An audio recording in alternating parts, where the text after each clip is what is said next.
नवजात बाळाची काळजी घेताना आपल्याला कोणकोणत्या गोष्टी फॉलो करायच्या तर बघा, पहिली गोष्ट, प्रसूतीनंतर लगेचच किंवा डिस्चार्ज नंतर लगेचच बऱ्याच ठिकाणी बाळाला लगेच अंघोळ घातली जाते. तर आपल्याला हे करायचं नाहीये, कारण बाळाच्या शरीरावर पांढऱ्या रंगाचा थर असतो, ज्याला व्हर्निक्स कॅसिओसा असं म्हटलं जातं. याचं काम काय आहे तर टेम्परेचर रेग्युलर करणं, हायपोथर्मिया प्रिव्हेंट करणं. त्यामुळे प्रसूतीनंतर लगेचच बाळाला अंघोळ घालायची नाही. अंबिलिकल कॉर्ड नैसर्गिकरित्या गळून पडल्यानंतर 5-6 दिवसानंतर आपण बाळाला अंघोळ घालू शकतो. तोपर्यंत गरम कापडाने स्वच्छ बाळाला पुसून घ्यायचंय. दुसरी महत्त्वाची गोष्ट, बऱ्याच ठिकाणी अंबिलिकल कॉर्डवर तेल टाकणं, पावडर टाकणं हे प्रकार आपल्याला दिसून येतात. यामुळे अंबिलिकल ग्रॅन्युलोमा तसेच अंबिलिकल इन्फेक्शनचं प्रमाण देखील खूप वाढलेलं आहे. त्यामुळे अंबिलिकल कॉर्डच्या ठिकाणी काहीही लावू नये. नैसर्गिकरित्या 4-5 दिवसांनी अंबिलिकल कॉर्ड आहे ती गळून पडते.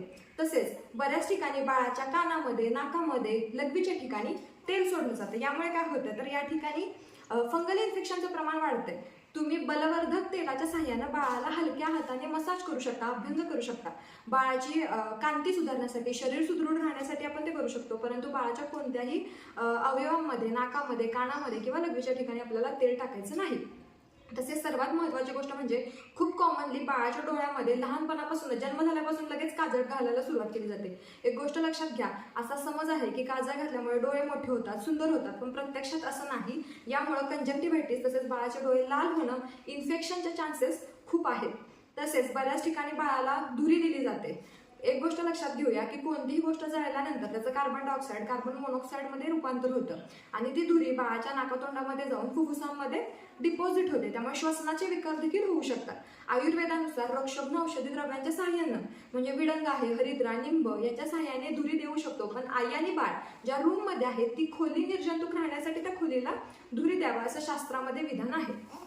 तसेच सगळ्यात महत्त्वाची गोष्ट, प्रत्येक वेळी बाळ रडते म्हणजे त्याला भूकच लागली आहे किंवा इतर कोणतं कारण आहे असं नाही. बाळ रडत असेल तर त्याला प्रेमानं आईनं जवळ घेऊन बसावं. 9 महिने बाळाने आईचा आवाज ऐकलेला असतो. त्यामुळे आईचा आवाज ऐकला, आईनं प्रेमानं बाळाला जवळ घेऊन बसली तरी देखील बऱ्याचदा बाळ शांत होतं. बाळ रडते म्हणून त्याला गदा हलवणे, हवेत खेळवणे हे प्रकार करू नये.